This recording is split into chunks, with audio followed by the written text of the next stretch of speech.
What's going on, guys? Welcome back. Today we're doing a fun video, another interview video. So I actually saw that you guys really like these videos and I think they help out a lot. So I think they actually will show you guys kind of different things you'll take from each video of each person, and you'll be able to take those and apply those to your videos to your interviews, excuse me, because I think that's really important. I think even myself, I will see things in these videos that I'll be like, oh, I'll take that, or I don't want to do that, or whatever.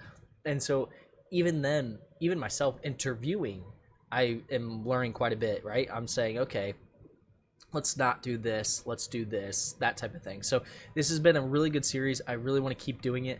If you guys are interested in joining this series, meaning you want to be interviewed for a position, let me know. Join the Discord below, join the Patreon, any of those ways you can get a hold of me, and we will set up a schedule, and we'll put you in. There's a couple people that are already lined up, so we'll do that. You let me know what position you want to interview for, so keep that in mind, that this is not me telling you what job. So it doesn't matter if you're qualified or whatever, it's to get you ready. So for instance, in this video we're going to interview McLeod. This is his resume. Obviously I changed all this stuff so that there's no identifying information in here, and we're going to talk about it, what I think about his resume, and then also the interview will come next. But I want you guys to know he knows that he is not ready for this position that he applied for. He wanted to see what an interview like that would be like. So understand that, because that is important that you guys have context to it, because not everybody's ready for the position they want to be at, but they want to be prepared in case that position ever comes up, right? So first things, formatting. First looks of the resume, right? Formatting, I don't like it. I'll be honest with you guys. You guys know I'm very honest here. I will say I'm overly critical, but that's because I would expect, when I say expect, I mean, if someone was criticizing me, I want you to tell me the truth, because I want to be the best I can, right? If I'm going to apply for a job, I want you to tell me exactly how to be best to apply for that job, right? I don't want you to be like, I don't want to hurt your feelings, so so that doesn't help anybody, right? So I'm very honest. So first things first, this resume would not stand out to me.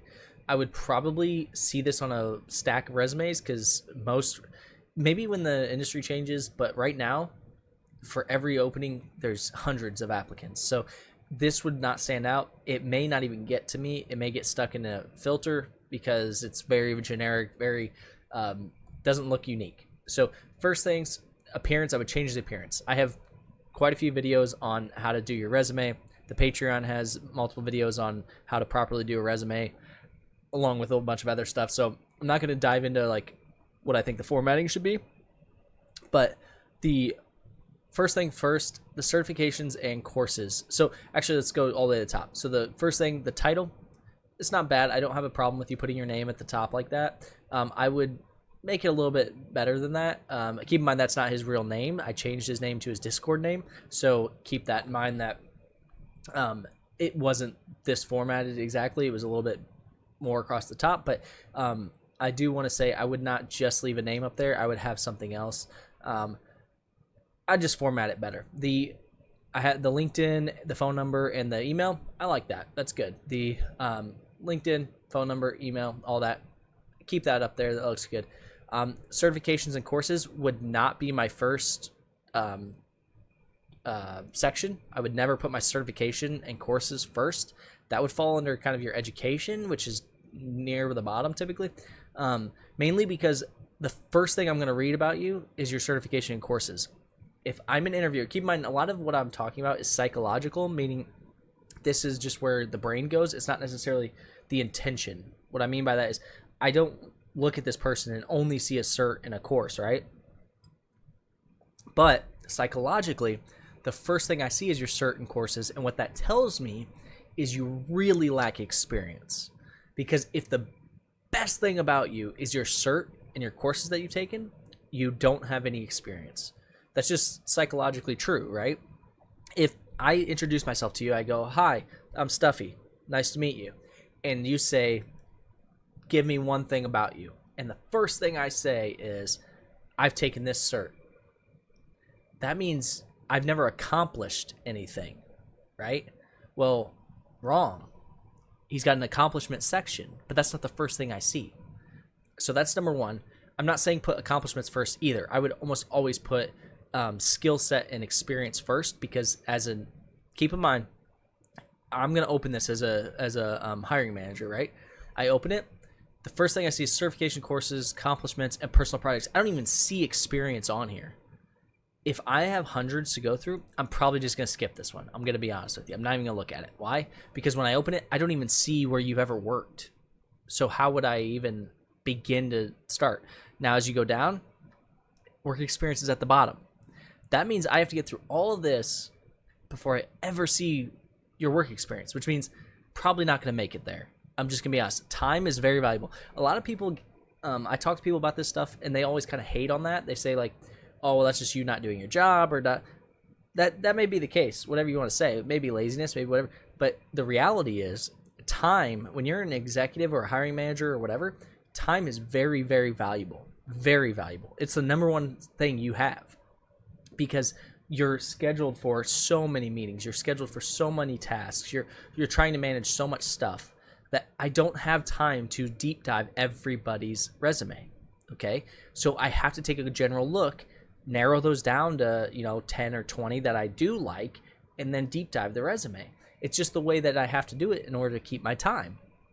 So right off the bat, I'm not going to get through this one. I'm just going to look at it and go, no, next, because he's not telling me anything. So that's the first piece. So I would reorder these. The second piece is the Google Cybersecurity Certificate, where it says professional certificate. I would never put that. I understand the purpose of it, but you don't need to put that. Don't put professional certificate, because it makes it look, whoops, didn't mean to do that. It makes it look like the rest of these are not professional. And I understand what he's saying. I get it. But what I'm saying is, you don't want to put anything like that unless there was like a specific one or whatever. Just the reason is, you don't put it in parentheses if you're going to do it. Just put Google's professional cybersecurity certificate or something like that. Like, don't put it in there. A little nitpicky, but another thing is these certs. So see how it says completed Google's rigorous 8-course program demonstrating understanding and blah, blah, blah. It doesn't say if you actually got the cert here. I understand some of you are going to say, like, well, it says certificate up here. It says certificate, but then you mentioned a course. So did the course end in a certificate, or what exactly happened? That's something I would definitely put, is like successfully completed the program or whatever, doing this, and pass the certification test or something. Because I can't tell if you actually passed the cert, or if you just took the course, or if you took the cert and the course. Just food for thought. Now, the Network Plus certification, completed CyberArea's comprehensive Net Plus course, I would not put stuff like this. Okay? And I'll just tell you guys this straight up. Don't ever put a course like this, because you completed the CyberArea's comprehensive Net Plus course.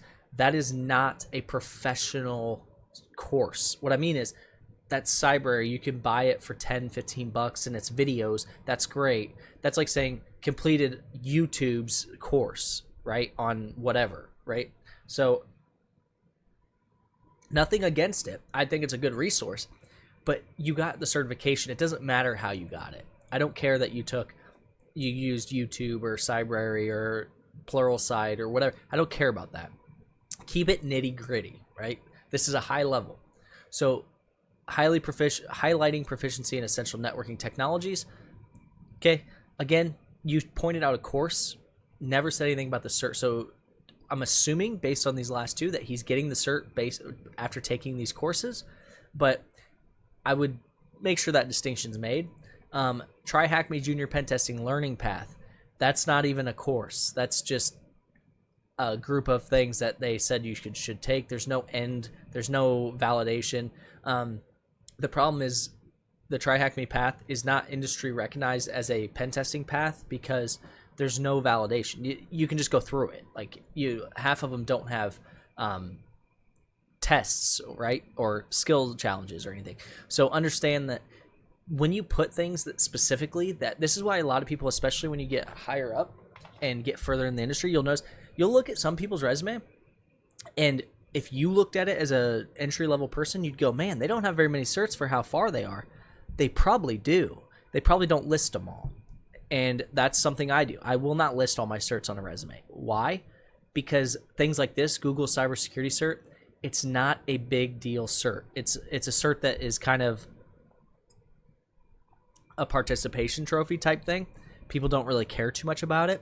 Same with the TryHackMe Junior Pen Testing. Nobody really cares that you have it because anybody can go get it, right? There's no skill gap to get there, so you're not actually validating anything. So putting that on a resume doesn't really help your cause. It doesn't hurt you in this case because it's the only certs he has, but it doesn't help. I would make sure, especially if you're going to start with certs and courses, make sure you have a lot of really good certs and courses, because if this is all you have, and keep in mind, I never did mention this is for a Web App Pentester job, so keep that in mind, that this doesn't scream Web App Pentester to me. It doesn't say anything about it. So now the accomplishments. He secured 3rd place in a capture the flag at his college, where the use of privilege escalation, particularly leveraging SUID techniques from GTFO bins, contributed significantly to our victory. So, a couple of things. 1, you said here that it contributed to your victory, but you didn't win. So that's could just be a difference in he's not native English speaking, so that could be why that's the case. But that doesn't make sense. Also, make sure you check grammatical errors. You can see things like this, like the T here was capitalized, and then you'll see later, if you go through here, you'll see some grammatical errors. Make sure you check for grammatical errors in your stuff, things like that. But I don't really, this isn't bad. I would say that would be good for an entry-level position. I think it's written fairly well. I think just change that significantly to our victory to our placement or something, because you didn't win. Don't have any issue with that. Acknowledges one of the top 1%ers in TryHackMe. Not really that big of an accomplishment. It's a participation trophy. I've been 1% on TryHackMe for like 5 years, or I don't know, whenever they started tracking it or whatever, and I barely do it. It's because I just did so many over the years that I maintain 1%. It's just how much you do. It's not a skill. So would you put it on there? You can, but it doesn't really differentiate you too much. I would not put my rank unless I was like rank 1, because rank 4,004 out of 2 million sounds great on a resume until the hiring manager uses TryHackMe too and knows what that means and knows it doesn't matter. So I would just put 1%. If you're going to put it on there, I wouldn't really put it on there.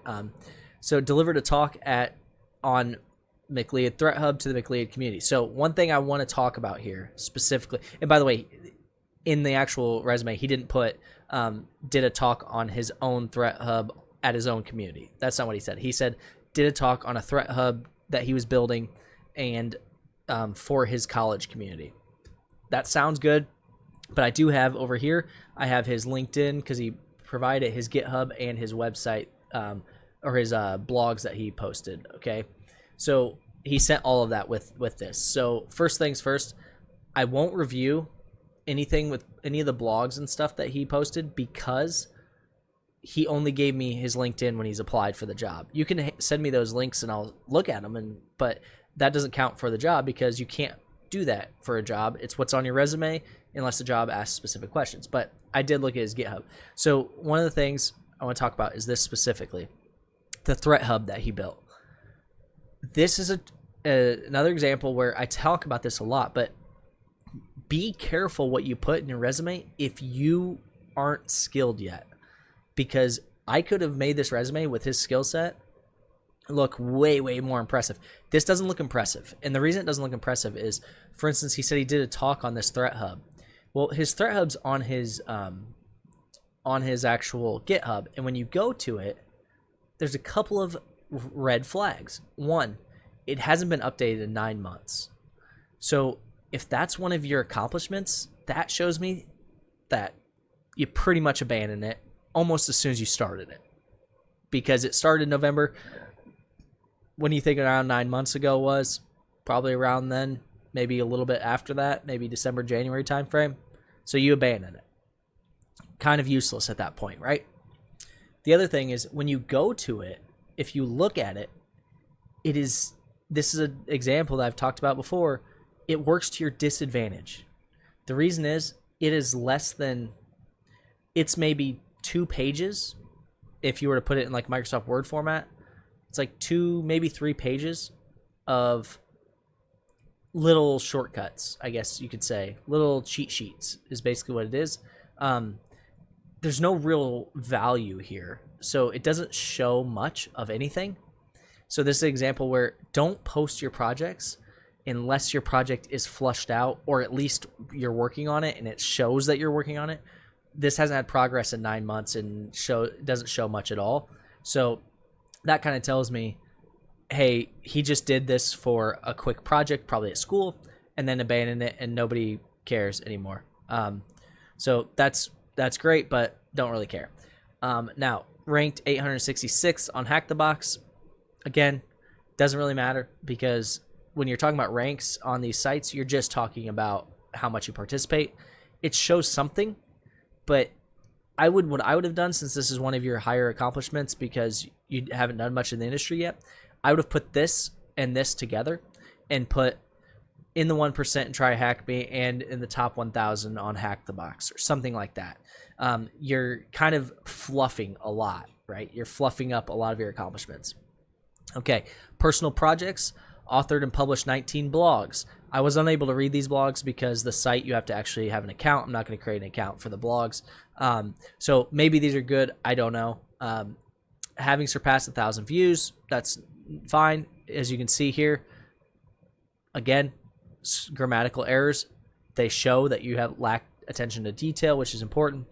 And then created and maintained his threat hub. Once again, right here, I would be done with this resume. I would never, ever hire this person. They wouldn't even get to an interview.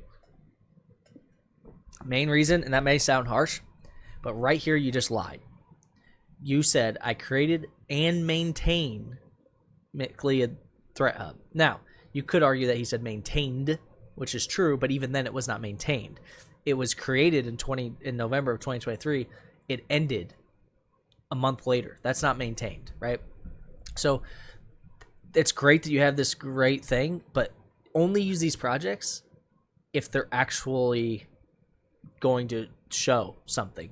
If they're going to hurt you, this is why a lot of people ask me, should I start a YouTube and things like that? Sure, do it. Like, if you want to do it, that's awesome. But make sure that YouTube doesn't make you look bad when you're applying, right? Like, for instance, my YouTube, I'm not tooting my own horn by any means. I keep my YouTube very simplistic on a skill level because it's for entry-level people.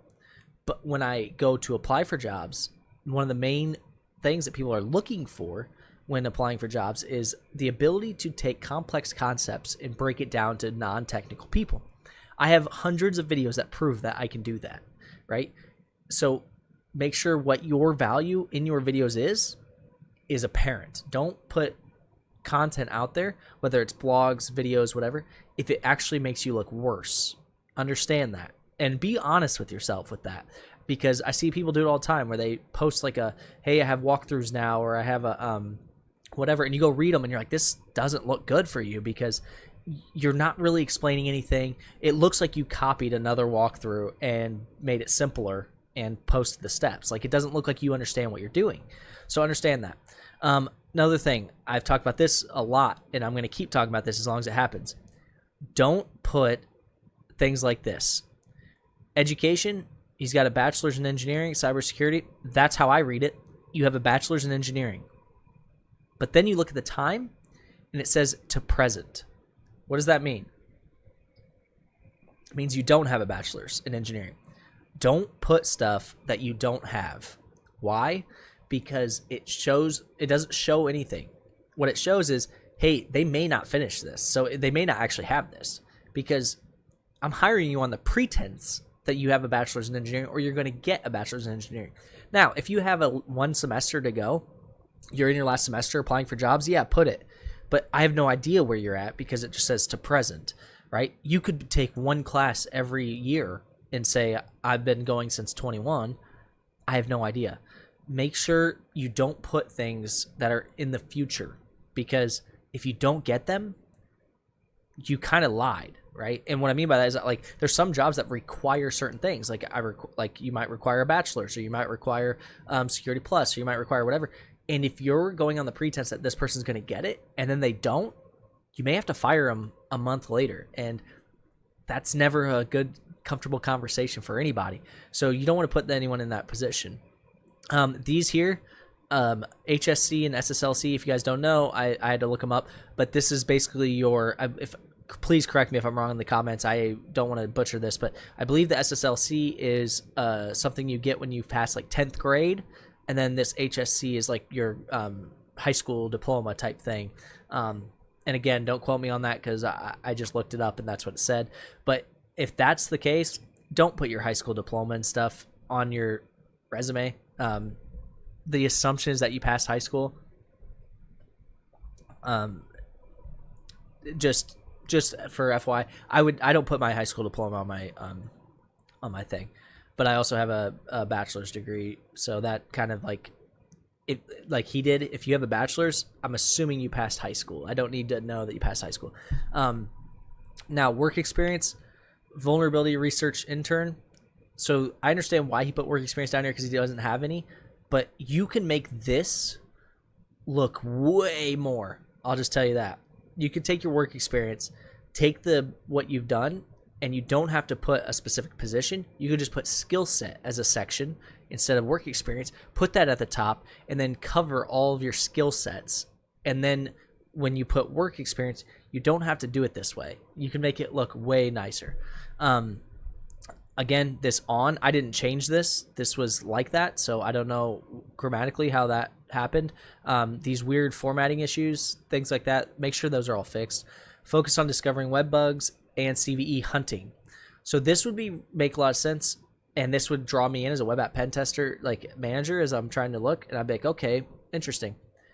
And then during the interview, he contradicts this a lot, and so just know that this is why people look at resumes and ask questions off resumes, because they're trying to see if you're lying, and it kind of shows that he's lying. Whether intentional or not, I don't know.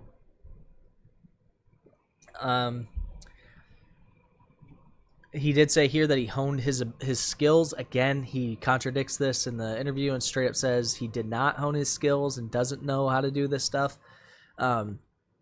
So volunteering, this is great. I would definitely do this. One thing I would look for here is metrics. So I'd say conducted 6-hour CTF event, providing engaging hands-on experience for how many participants? Because if it's just you and your buddy, that's a way different thing than if you hosted that for 200 people. That's awesome, right? Technical symposium, organized and led the technical symposium. An OSINT-based challenge where participants engaged in intelligence gathering tasks for 2 hours. Again, I would like to see what that looks like. The DEF CON thing, local chapter, awesome. Did really well. So those volunteering section, really good. I would actually trim this down because I would have so much content up here that you want this to be about a page and a half, which it is a page and a half, but even this is kind of wordy for what you're really trying to say because some of these are just really wordy. But that's my feedback on this. I know this is going to be a long video, but I really want you guys to get good understanding of what hiring managers looking for. The other thing I want to take note of is there were a couple of things that I didn't give him feedback on, not for any negative reason, I just forgot. But like one of the big things was he was late. I will tell you, I know these are mock interviews. I know that we're not dressed up. It's not a or a real interview. It's more of a just to prep you, but never be late. I have had interviews where I've interviewed somebody and they were 5-10 minutes late. I don't even, and this sounds harsh, but I mark them off right then. I'm not going to even consider you. Why? Because this is supposed to be important to you. If it was something else, for instance, if it was, I don't know, if they were giving out $1,000, I bet you would not be late. You'd be one of the first in line. So if it's important to you, you'll be there on time, right? I want someone that's there on time. It's just a respect thing. I respect your time. I'm there early every time. You should be there at least on time, right? I'm not one of those people that like you have to be 15 minutes early or anything like that, but be on time. Just be on time, especially virtually. Just be on time. So let's go ahead and hop over to the interview, guys, and let me know what you guys think. Thanks. Hey guys, quick insert here. I know you guys don't normally see ads in my videos. This is not an ad. I don't get paid for this. There's no sponsorship. There's nothing. This is me. I reached out to this company because I really love what they're doing and I want to support them. As you guys know, I'm a veteran, so this is near and dear to my heart. But this is a club, whiskey, Warriors and Whiskey. If you guys know, I'm a huge bourbon drinker, so I love whiskey. That's how I actually found them. And this is a club where you can have a chapter in each of your cities, and it is a huge opportunity for veterans to get together that like whiskey, that like bourbon. They have their own bourbon up here, which I'll show you, and every single bourbon they sell goes to veterans. Please check it out. Just warriorsandwhiskey.com. Please just look at it. If you can't afford it, you don't want it right now, you don't like it, they have coasters, shirts, things like that. This is one of their shirts. I love their shirts. They've sent me 2 shirts. And again, I reached out to them. They have make no money off this. I have absolutely no affiliation with them. I just really want to support them. And this is something near and dear to my heart. Please, guys, just go check them out. If you just go to the site and you're like, not for me, fine. Awesome. Thank you. Just please go to the site because there are veterans every single day struggling. And I know them. I've seen them. I've been there. I understand them. Please just help them out, guys. Even just a coaster or something like that. Thank you, guys. Back to the video. All right, I'm recording now. So firstly, just making sure you're totally cool with me recording this and Yes, sir. using it in the video. Yes, Perfect. sir. I'm totally fine with that. Okay, awesome. So to give a little context to everybody else watching, basically an interview process typically runs in kind of 2 phases, sometimes even more than that. Usually like after the technical phase, you might go meet with like some of the actual employees, or you might meet with the CISO or someone like that. We're going to pretend that you're in the technical interview phase. So for anyone that's ever done in more serious interviews, typically there's kind of like an HR process where they vet you and just kind of make sure that you're a good fit. You've already passed all that, and now we're just kind of in the technical phase. Alrighty, so McLeod, do you have any questions before we get started? No, sir. I really don't have any questions before we do get started. And thanks for having me in here. Absolutely, I appreciate you doing it. So first thing I ask this of everyone is just tell me a little bit about yourself and why you'd be a good fit for this role. So I am McLeod. I'm a final year cybersecurity student from India, and I do think that I'll be a good fit for this role for a couple of reasons. One of them would be that I have quite a bit of CTF experience. I have been doing TrackMe for over 1.5 years, and recently I have switched to Hack the Box. And apart from doing CTFs, I also have an internship experience where I have been tasked with finding real life vulnerabilities and addressing them. And so I really have at least a fundamental understanding that offensive security is not what they show on YouTube and on the internet, right? A lot of things go beyond finding a vulnerability, addressing it, and a business needs to determine its impact before they can deliver and discovery of a vulnerability to their clients. And a lot of things work go behind the scenes, which go unnoticed by most of the people who talk about offensive security online, right? So I think understanding of how business operates and vulnerability and finding that gives me a somewhat a better edge when we compare myself with the other freshers or other newcomers that are in this industry. Although I would also like to add a point that I have very limited to little experience in programming, and maybe that would sound as a disadvantage. But if you give me an opportunity or a time to improve myself, I will be surely willing to work on that as well. Okay, awesome. Well, thank you for that background, and that helps out a lot.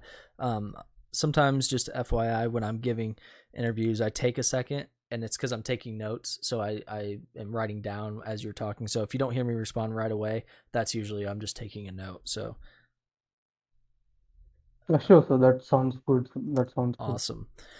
Okay, cool. So you mentioned you mentioned a little bit of your background, which is really good. And one thing you said was that you've been doing CTS for a while and you've been doing cybersecurity. So you know that it's not just what you see on YouTube and things like that. A question I have for you with that is what resources do you use to stay up to date on some of these technologies and just new techniques and things like that? So there are a lot of things in cyber, and I think I am guilty of focusing on too many things at once in the initial stages while I started learning. And I think after having some talks with you and after attending Sunday live streams, and I think due to my technical inexperience in IT and other things, I think I should be restricting myself to a single topic in this niche so that I get good at one thing. And so right now I'm currently focused on website of the thing, web security and web pen testing. And though I'm not really good at that, I think to stay updated on web security, there are a couple of things. We could be using RSS feed. Actually, there is a Telegram channel called Daily Bug Bounty Hunting. So whatever, let's say, a new Medium article gets published on bug bounty hunting and something related to web security. So all these recently published articles on Medium and various websites like InfoSec write-ups, they get, I mean, someone is pulling out them from RSS custom RSS feed, and they are publishing on Telegram channel. So that's one good resource. And most of you, I follow most of the people that have very less subscribers than the typical ones. I mean, there is nothing wrong in following big YouTubers like Stock and other things like Nahamsek. But the thing is, most of the time, they are trying to promote something or they are trying to generate a revenue out of their content, right? So in those times, it is really important for us to filter out, do we really need this content, because most of the time it's not helping out those who want to level up in their game. So in my humble opinion, I think there are a lot of YouTubers that really do not care about their subscribers, but they do care about having an impact and educating the users. And I think your channel is really great, sir, and I have used it for doing some of the fundamental hack the box academies so that I'm covering the topics I have missed. That's for sure. And apart from yours, there are a lot of YouTubers.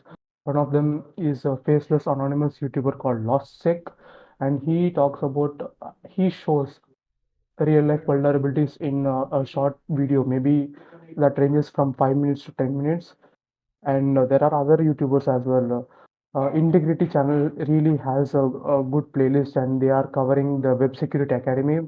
Mm-hmm. Rana Khalil, she also has a curated playlist on Portugal Academy.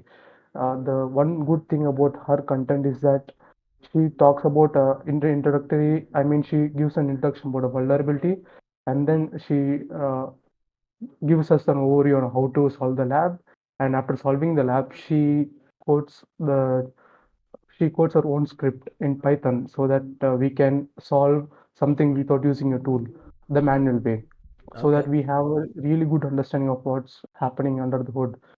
Though I'm not skilled enough to follow along the later part, the coding part, I think I'm with if I watch the video a couple of times, it's anyone can get a better understanding of any web vulnerability, and she's really good at explaining really complicated things. And apart from these three, I think there are a lot of YouTubers as well. And at this moment, I'm not recollecting them. Mm-hmm. One of them is also called Sekora, if I'm not mentioning their name right. They created a playlist about various web vulnerabilities and how they prepared for web certifications from offensive security.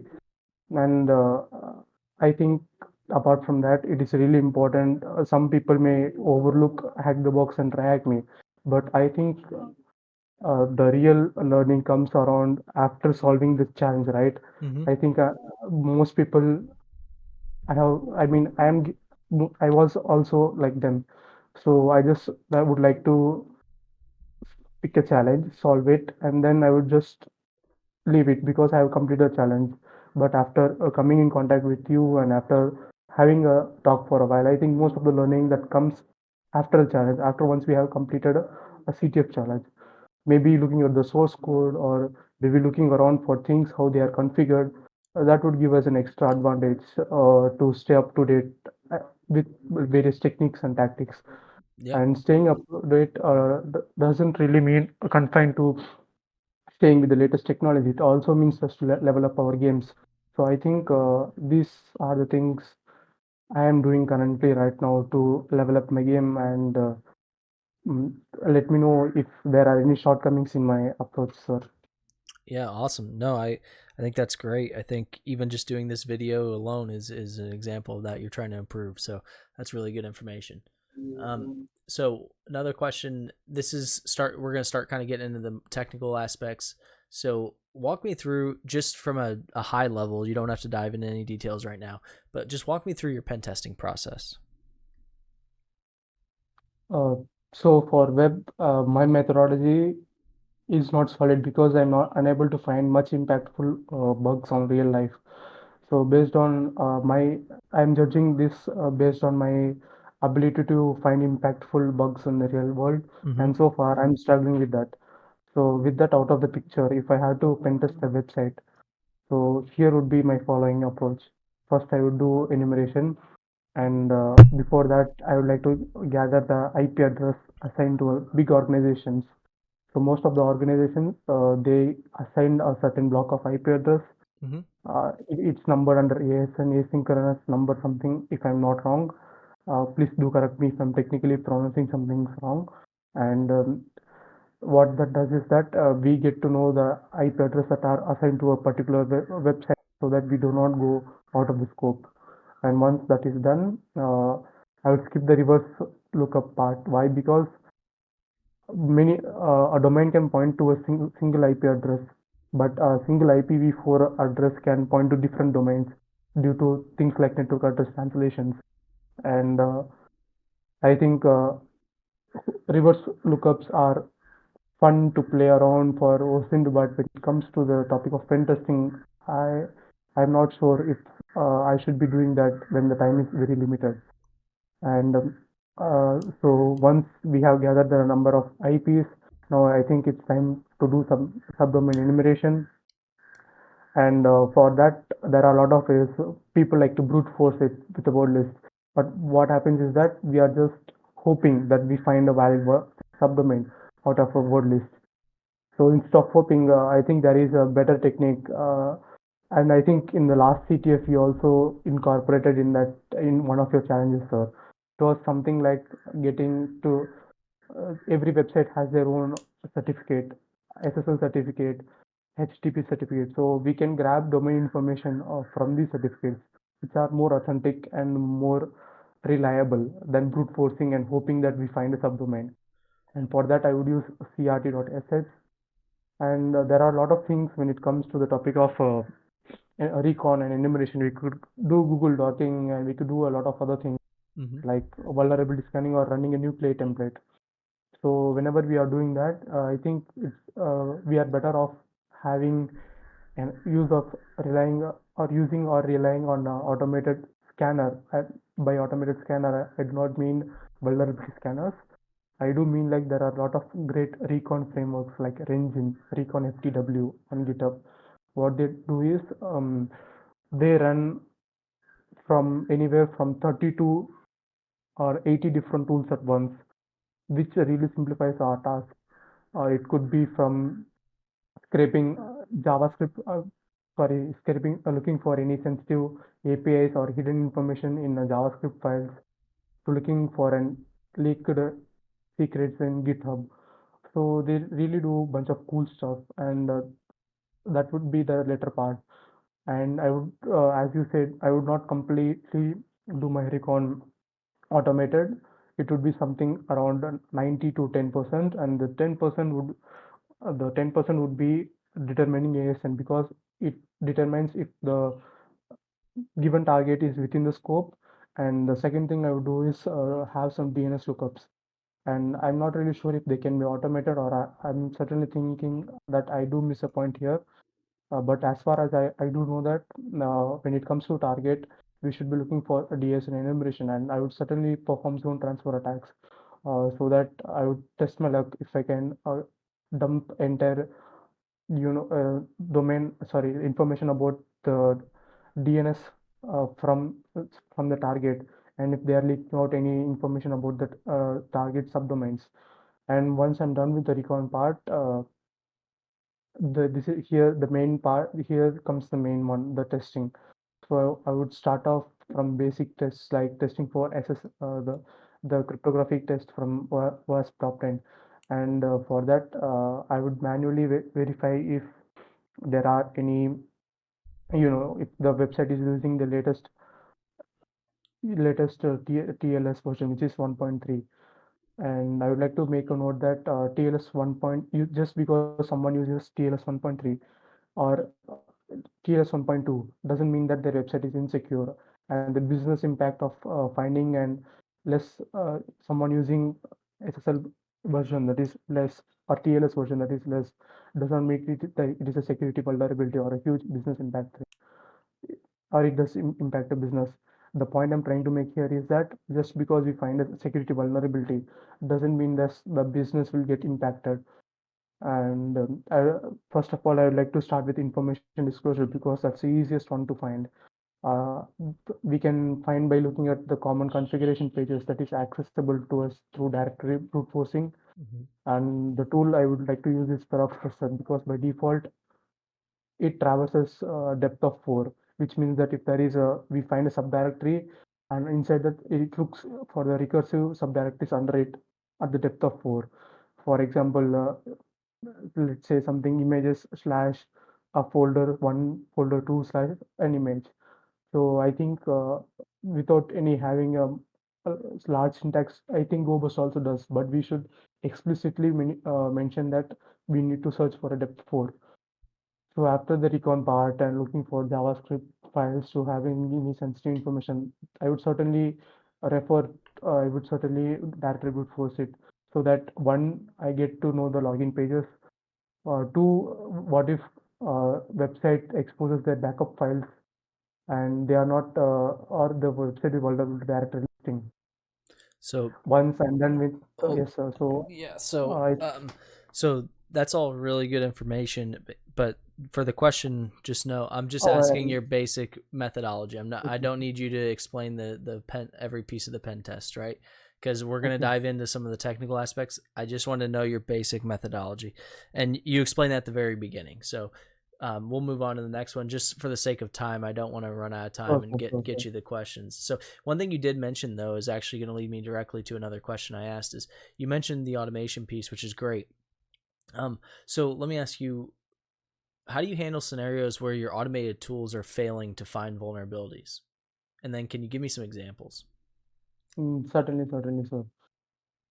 So, I would like to answer this question with a scenario that happened in my past internship experience. Mm-hmm. So, we were pen testing a Nikon group of schools as a part of our task, and I was able to find some low-level bugs, and that's it. We were using a bunch of scanners and bunch of tools and other things, and I was testing a lot of payloads, XSS payloads manually, and I was trying to fuzz and get an alert, and I was looking at the source code and I thought some of the basic rudimentary XSS protections were enabled. So I jumped into the conclusion that XSS is not possible at all. Whereas my other colleague who was working in the experience, he was able to pop up an XSS alert with just simple script tags without without any encodings or without any special characters involved in that. And for a moment, no, not for a moment. I think even today, I feel so stupid for overcomplicating things and not trying the simple things out.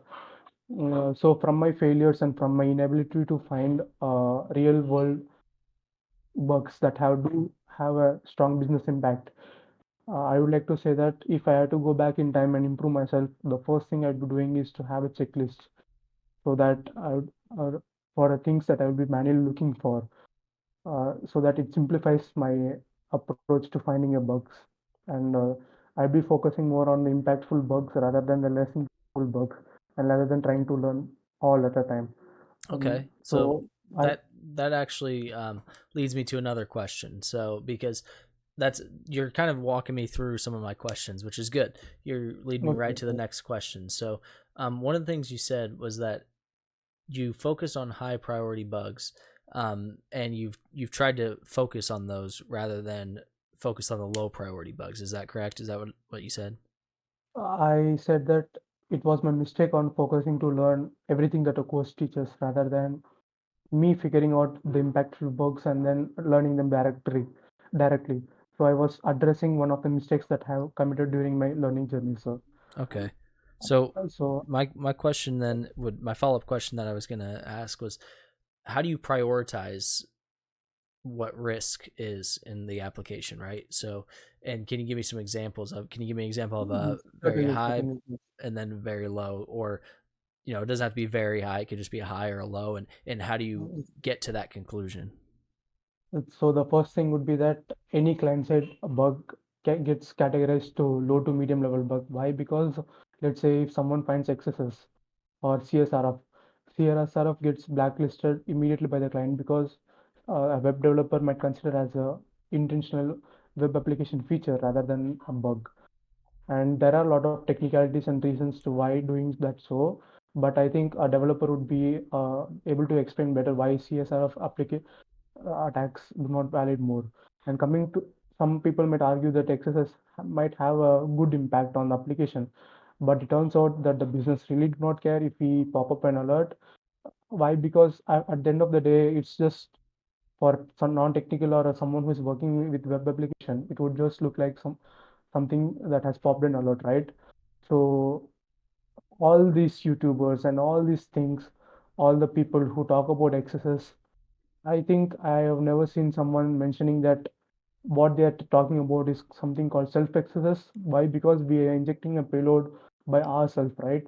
So in order to truly deliver the impact of an XSS vulnerability, one needs to craft a payload via using a link so that whenever a user clicks into the link, their account or their cookie something gets stealed at the back end, and it sets to the attacker server or attacker's machine. Now it requires a lot of coding experience, as well as we should be able knowing to perform web requests manually using JavaScript call using a library, sorry, functions like xhr, and I hope I'm pronouncing it right.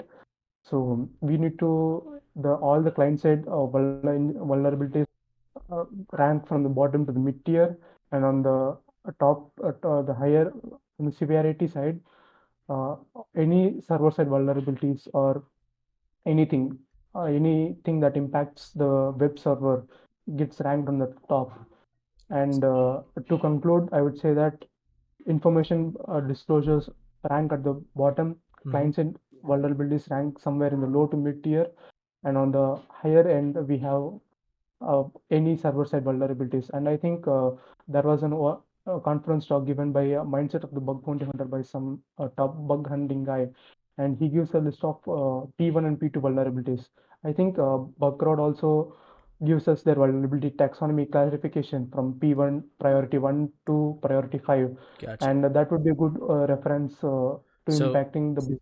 So when you find Yes, a vulnerability, I'm just trying to make sure I understand the full scope. So when you find a vulnerability, let's say it's a scanner, right? You find a vulnerability on a scanner, it comes up as a medium. That do you classify that as a medium? Do you go to bug crowd like you said and look at their classification and try and line it up with that? How do you actually classify it yourself? Just So quickly. before, yes, sir. So before I answer, please do stop me if I'm over explaining a simple concept or Mm-hmm. if I'm going off the track. So that just I would be in line with the interview experience, Mm-hmm. and I don't want to give the wrong answers to the right Yeah. to the questions. And to quickly summarize the answer for this question, any pen testing company that reports and finding directly Mm-hmm. from the scanner, I think they should not be doing the business, in my humble opinion. Why? Because it's just a scanner, and a scanning tools just is something that probably tells that hey, this vulnerability might exist, and we as a pen tester get hired to validate if the might is actually So a reality or not. that's a good point. I like that you brought that up. So let me ask you, let's say you did validate it and it was actually a vulnerability. Let's say the same example, but you did already validate it. Then how would you do that? So if once we have validated, I think any pen testing team would have a group of guys who take care of the reporting part, and it's usually done by senior guys. So the junior guys, they can try their best in finding some vulnerabilities. Mm-hmm. But I think they would no one takes a junior guy seriously in a well companies or even a startup. Why? Because at the end of the day, everything we do needs to be manually validated by someone at the top who knows their things. So that why? Because it has a very serious business impact to the clients, and some people market their product based on how well how well they do in the pen testing. So I think I have answered the question, or am I missing something right in this No, answer? So you definitely answered it. I appreciate you diving deeper into it. I was trying to see where your methodology went and where your head went on that. Um, okay, so let me ask you a little less technical, but can you give me a scenario where you've just used multiple low risk vulnerabilities to exploit something, whether it was turned into a medium, high, critical, doesn't really matter, but just where you chain together multiple low risk vulnerabilities? no, sir. In real world, I have not get into a point where I could chain up multiple vulnerabilities. But I do think that I have seen people chaining open redirection into an XSS or into an something called LFI or SSRF, and I just having very rudimentary Mm-hmm. understanding on how they do them. I means I have understanding of what attack, how their approach on exploiting this vulnerability. Apart from that, I haven't tried this on a real world. I'm still struggling to level up my game so that I get into the point where I can chain up multiple. Okay, awesome. Thank you for being honest about it. Um, so I've only got a couple more questions for you. The first one is, what's your favorite? And this is again, so I'll just let you know. I asked some questions, not to try and find out any specific answer. There is no right answer. It's more just to pick your brain, see how it works, and figure out, you know, maybe your brain thinks of something that I've never thought of. Right? Just kind of pick your brain here. So, what's your favorite OWASP top 10 vulnerability to exploit, and why? So I really don't have any favorite OS top 10 vulnerabilities, and the reason is that I'm still in my learning phase, and people who meant to say this is my favorite ones, it typically means that it's just another way of saying that I'm really good at this one. So Mm-hmm. whatever the people are good with that comes to their favorite. So if I had to pick one, I would choose cryptographic failures and injection attacks. Why? Because at the moment I'm learning injections from Hack the Box Academy, and they really do a good job in deeping dive into the technicalities. And I have completed command injection path just for the reason, and this is why I would like to go to the prefer injections as my favorite ones. And if it's fine, then I would like to give an example of cryptographic failures and why this is my favorite ones with an example, with an experience that occurred to my internship. Or if we have any other questions, we can move to that one as well soon. Yeah, we can come back to the example if we have time. It's Sure, sure, sure. I'm interested in it. So one of the major things, and I'll just quote. I don't know who actually said it first, but there is a very, I'll say, famous quote in pen testing, and I say famous. It's not actually famous. It's just one of my favorites, but it's a mediocre pen test with an excellent report is much more valuable than a excellent pen test with a mediocre report. So, and I truly believe that. So let me ask you, walk me through your reporting process, and then what are some of your must-haves on your pen test report? And this is on your pen test report, not necessarily, like I said, there's no right answer or wrong answer. It's just me trying to figure out that everybody has little quirks when they make their own reports. Yes, sir. So first of all, the place where I worked, the reporting part was taken care by a senior guy. Okay. But I do really have to mention that I have quite a bit reporting experience by taking part in some of your Discord challenges, where we have to publish an Pentest report on some of the Triacme rooms, and I would think I have done it twice. So based on that experience, I would like to say that if I am about to write a Pentest report, first thing I would never ever do is copy paste answers from ChatGPT or anywhere from the past reports or from the reports of others. That one, that is really bad for the business, and two, it really shows that we just want to get the job things done. It shows lack of sincerity at the work. And I think we can use ChatGPT, but there is nothing wrong in that. We should not be just copy pasting the answers. And any pen test report, once we have done, I am guilty of doing this mistake as well. We should reread it. And as far as from the technical details of a report, I think every organization have a set of standards. So if we can cater or if we can modify our report into those standards, it will be good as well. So to summarize answer for this question, first we would like to give brief introduction about the assessment, and then we would be giving uh, I'm not getting the name right, some non-technical summary that we will give up to the higher ups. There is a specific section for that, and the word is not coming to me right in while giving this interview. Executive, is that the word you're looking for? Yes, sir, yes, sir. Executive summary. Yep. So we will be giving out the executive summary briefly without diving deep into technicalities. And once we have given that, we will be addressing how the vulnerabilities impact the business. And based on that, we will be giving some of the uh, how we were able to exploit. And I think you just giving the some companies like I think you are doing would just be fine giving out the findings of the vulnerability rather than giving out the secrets on giving out the source information about how they find the vulnerability. And most of the companies, they have a different budget quota for fixing or addressing the vulnerability. So I think the remediation part becomes optional in the pen testing report. So if we do a well enough good job in explaining our findings, then it would be a good report, in my humble opinion. Okay. No, that's good. Okay, awesome. And then where did it go? I had one question. So this is a question that I asked just to see how you handle it. It's not not a technical question or anything like that. But so imagine you've identified a vulnerability. It doesn't really matter which one. Doesn't matter the criticality or anything.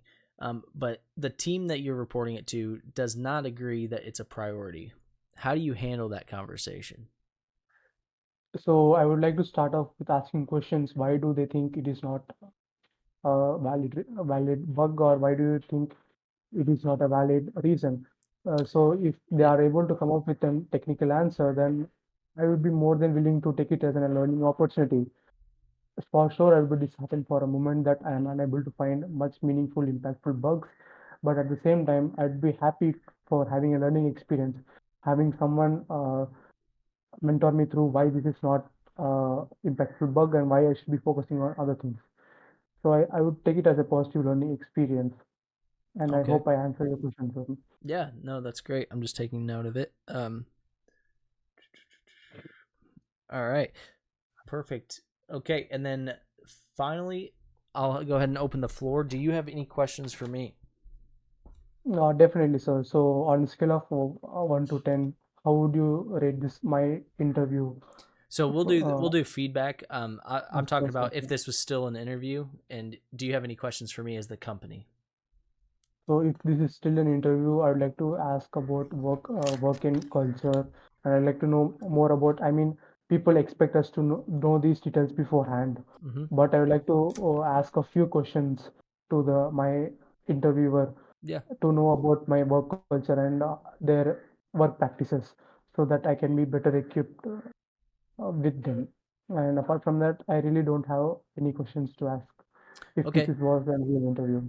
Perfect. Okay. So if this basically we'd get you sitting with one of the web app pen testers, whoever's going to be a colleague, and then you can ask those questions, and if that's you're trying to learn more about the day to day and stuff like that. Does that make sense? Yes, sir, that completely does make sense. Perfect. Okay. Awesome. Well, that concludes the interview. That's awesome. I appreciate you doing it. And then we'll kind of discuss some of the feedback, right? So I'll go through my feedback and my notes of what I wrote down. and then I'll give you a chance, obviously, to completely ask questions, everything else. So feel free, if during the feedback session you have any questions, stop me. If you have any comments, stop me. This is just more of a conversation. So this is not an interview. You don't have to. You can take a breath. We're good. We're just having the conversation. So Sure. perfect. So the first thing, you did ramble a lot. So that's the first Okay. big criticism I'll give you. You talked a lot for some simple answers. So some of the examples of that was just asking for a little bit of background. You talked for a good 5 minutes probably during the, and I don't know the exact times, so forgive me if I'm a little off, but you said during your, when I said walk me through your pen testing process, that was looking for what methodology you follow. It wasn't necessarily me trying to hear every step of your pen test. And that's the one I actually stopped you on, just for the sake of, we wanted to get through all the questions. You were talking a lot, and I think that's part of that's nervousness. So that's one feedback I'll give you, is during an interview, I would just spend more concise answers. I would just kind of give an answer that's, 30 seconds, a minute, something like that, and then let the interviewer kind of progress the questions if they want to dig deeper. So that's another thing. One thing that you can't really fix right this second, but I would, before you go for your next interview, I would get a better mic, just because your microphone is just a little bit kind of muffled, and so that's one thing I would, if you can, I would work on that. The other main feedback I have is, if this was a real Web App Pentest interview, I tallied 8 times, but there was more than that. But you said at least 8 times that you weren't qualified, you weren't skilled enough, you didn't have the capabilities, you haven't found bugs, etc. And I'm sure if you counted, it was more than 8. And that, if I was interviewing you for a real job, I wouldn't want to hire somebody that isn't confident, right? Because that means you're telling me you're not good enough. So why would I want to hire you? Does that make sense? Yes, So that completely makes sense. and you may be plenty qualified. Honestly, it's the fact that you keep saying you're not. So if you keep telling me you're not, I'm going to say you're not as well, right? So be more confident and comfortable in your answers. That's one thing. Some of the things you did really well is you did give really good resources for who you follow on YouTube. You follow medium.com, you gave Portswigger Academy, you had a bunch of resources that show that you actually do dig into this realm of security a lot. So that's really good information. Typically, again, that was a really long answer, but you gave some good resources. It shows that you actually do follow these people and you do know what you're talking about. I've had some people that just say YouTube, and they just say, hack the box or try hack me, and that's the end of their thing. And there's nothing wrong with that, but it doesn't show me that you actually watch people and you actually focus on people, right? But you gave good answers, and it shows that you did. So that's one thing you did really well. I did ask a question, and I'll tell you, I left out a decent amount of technical questions because of, for one, the sake of time, we kind of ran out of time, and for two, I just honestly, based on some of the other questions you answered, I don't think it would have been fair to you to ask those questions, because I think you wouldn't have known the answer, and that would have been just not right as an interviewer to do that. So I will tell you that. There was one, the automated, when I asked you, how do you handle scenarios where automated tools fail? That was another one where you didn't really answer the question.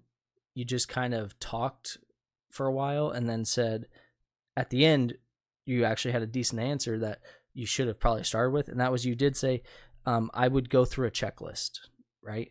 That's a good answer. You would have a pre-prepared checklist where if, XYZ fails, I'll go through this checklist and I'll manually check it, right? That was a good answer. It just took you 4 or 5 minutes to get there, right? So I think that's where you just get your clear, concise answers and you'll be good. The other thing is, and this is just for your own sanity is when I asked you how you chain together multiple lows, you were overthinking it. You were talking about using LFI into something else and blah, blah, blah. It doesn't have to be that complex. It could be something much simpler. So just for your own kind of future interviews, it could be something very simple, like you found a configuration file. That's just an informational, right? That's an informational finding, no big deal. But that config file actually led you to find a subdomain that you didn't know existed. And then that you found that subdomain, you were able to enumerate, API key, or, you could just kind of chain together informationals until you find access, right? So it doesn't have to be an actual multiple types of attacks or anything like that. It doesn't have to be that complex. So I think you just overcomplicated it a little bit sometimes, but nothing, these are all easy things to fix. That's the nice thing. Nothing you did was outlandish or bad or anything like that. One of the other things is the risk. I really want you to focus on risk, because one of the things you said was that during risks and reports were written by senior leaders during your internship. I understand why they did that, because that's customer facing, right? But in my opinion, the way that should have worked is the junior analysts, or the junior pen testers should have probably written at least a rough draft and then had the seniors make the final report, right? The leads. And that's because you guys do need experience doing that. The biggest thing with risk is you talked a lot about how, there's different frameworks out there for risk. Like you said, bug crowd, and then you said like vulnerability scanners give you a risk score and things like that. But what you left out was you didn't associate it with the business, meaning, if there's a critical vulnerability on a server, right, is that critical to the business? It may not be. It may be the business doesn't care because that server does nothing for them. It just hosts this one little thing, right?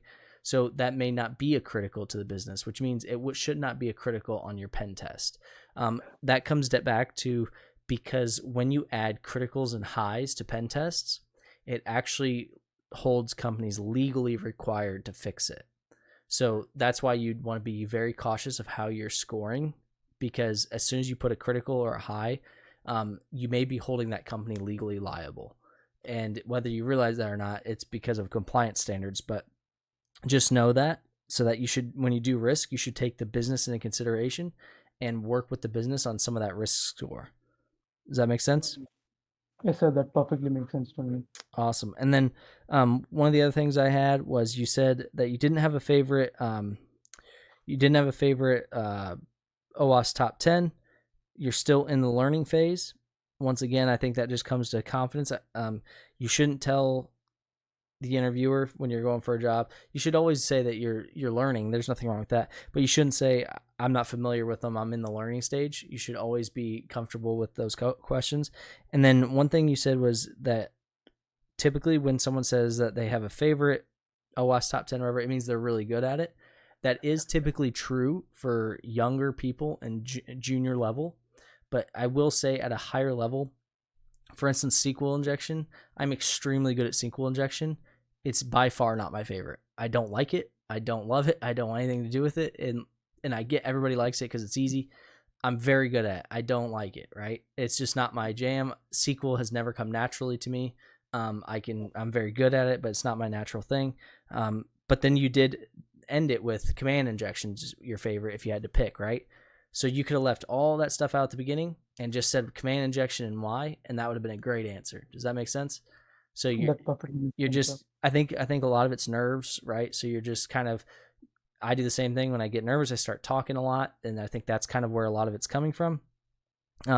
So I think just take a second, breathe when you're getting ready to answer questions. You don't always have to answer right away if you're not positive on what you're going to say. You can say, can I have a second to think about it? Things like that.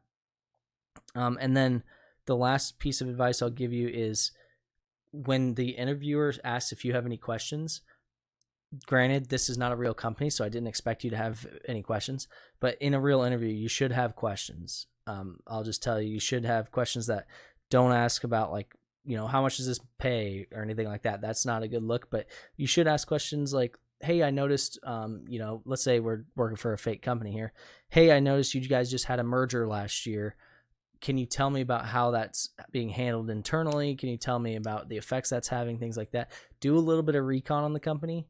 It goes a long way, because I will tell you, I've been in many interviews where someone asked, what do you know about us?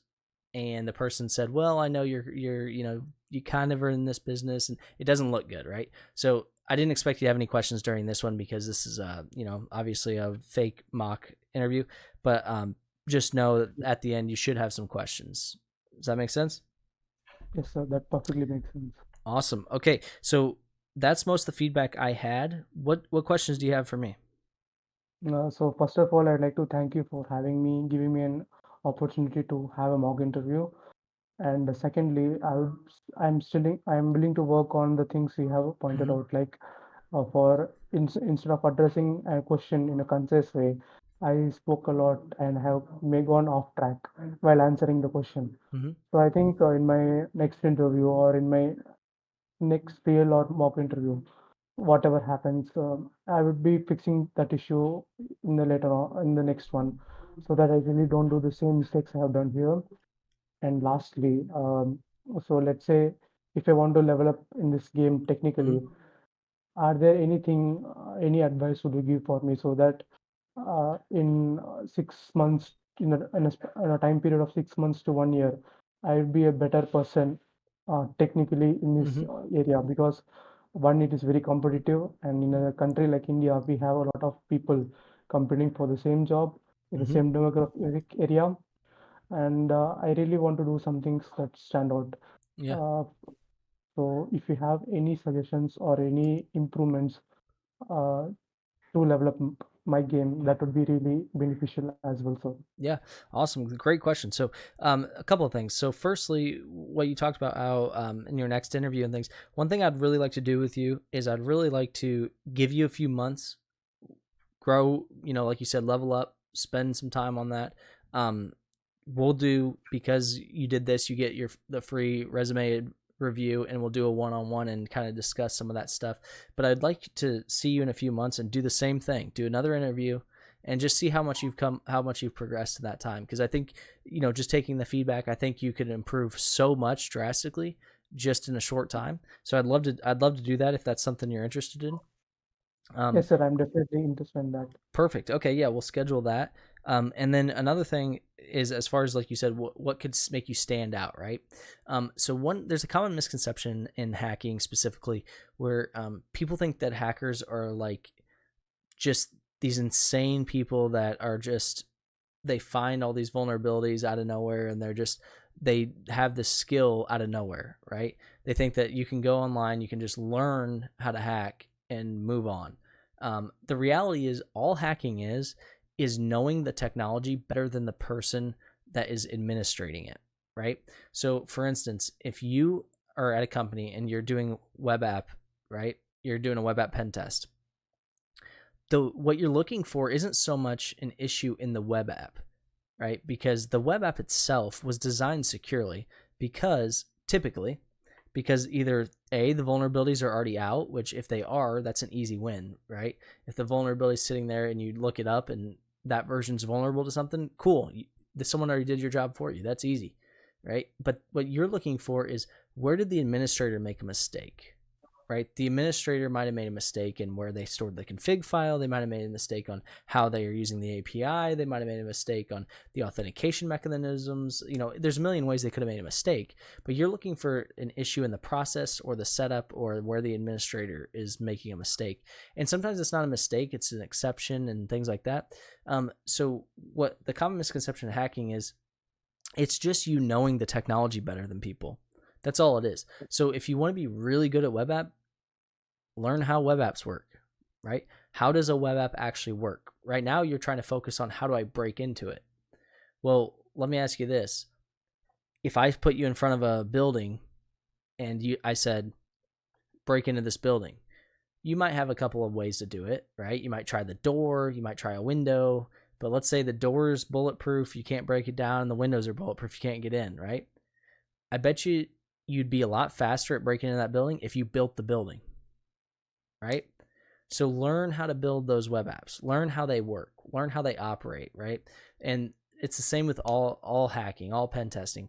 If you learn how those underlying technologies work, you will have a much better understanding of how to break in because you know where the gaps lie, right? A good example that I kind of lay out for people is, let's say you want to deploy a web app, right? Go through the documentation of the web app and look in that web app or in that documentation and say, where does it start getting really hard, right? When it starts getting really hard, that's where that administrator who set that web app up also decided it started getting really hard. So what do? They're probably going to start taking shortcuts. That's where you're going to start looking for those configuration mismatches, right? Because if the documentation says you got to do this, and this, well, what if one of them says optional? That administrator probably didn't do that because it's hard, right? So start learning how those underlying technologies work, and you'll find yourself much better at pen testing because you'll be able to look at something, and before you even do any scanning or anything else, you might know, hey, there's probably a vulnerability over here, there's probably some stuff over here, and things like that. So that would be my best recommendation to you is don't focus so much on the offensive side because you don't have the background in the IT side to actually fully understand what you're looking at. So even if you did get in there, all you know is I got in here, right? You don't know what to do after that. So that's kind of where I'd focus for now. Just focus on the underlying technologies, focus on how web apps work, the design, things like that, and where those vulnerabilities can lie.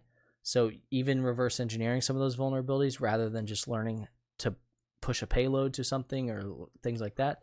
And then, we've talked about it before in the Discord, but do everything that you do it manually, right? If you go through and you find a vulnerability and you exploit it using, whatever CVE or whatever exploit you find online, do the same thing, but do it manually so you understand what's actually happening, right? And that takes time. It takes some back and forth, but troubleshooting and things like that, those are your friends because you'll learn the most from doing that stuff. Does that make sense? Yes, sir, that perfectly makes sense. Awesome. And thanks a lot for giving me a detailed overview on the things I should be working on. And you also mentioned it very clearly on how I should be, the methods or the approach on how I should be working on them as well. And lastly, since this is an one-on-one online interview, if this was an in-person interview, then the way I am present myself and my tonality, the way I talk and pronounce things, uh, and my body language, they all do matter, right? So I just want to know, did I do a good job, or sorry, I'm stuttering. Did I perform a really good job on the non-technical side, like the body language, the way I'm presenting myself onto the camera, and my facial expressions, were Yeah. they all in line in with this interview? Yeah, so I'll tell you, there's a couple of things with that. One, it's kind of hard during Zoom interviews and Discord and things like that, only because I can't see your full body, right? So I don't know if you're twiddling your thumbs or whatever, which is fine. But those would be things if you're in person, they would notice. So if you're doing those things, try to be conscious of them. I can't see them. One thing I did notice is when you're answering questions, you're looking down almost exclusively. I'm an interviewer where I'm taking physical notes, so I'm writing stuff down. So I don't look at you the whole time. So I don't have an issue with that. But some people, when they are interviewing you, they're expecting a decent amount of eye contact. Obviously, you don't even see my camera, so you can't do eye contact. But try to keep that your eyes up and your head up. That's one thing. Your pronunciation was good. I didn't have too much of a difficulty understanding you or anything. The one thing I'll say is when you start rambling, when you're getting nervous, you start talking really fast, and that makes it harder to understand. But for the most part, it was not bad. I would not say that that's something to worry about as much. Just like I said, the biggest thing is just try to slow yourself down a little bit, have clear, concise answers. And then, like I said, just keep that eye contact, keep your head up because you were looking down quite a bit. But other than that, you did really well as far as your mannerisms and things. Thanks a lot, sir, and I'm grateful for this opportunity, and hopefully I do improve myself for the next time. And I don't think I have any questions left to ask you. Okay, awesome. Well, thank you. And like I said, I will schedule on Discord with you. We'll try and do this again in a few months and see how much you've improved, and try and give you more feedback. And we'll keep trying to grow you as a like you said, as you keep saying, as leveling up. We'll keep trying to level you up. Thanks a lot, and I'm indeed thankful for this opportunity.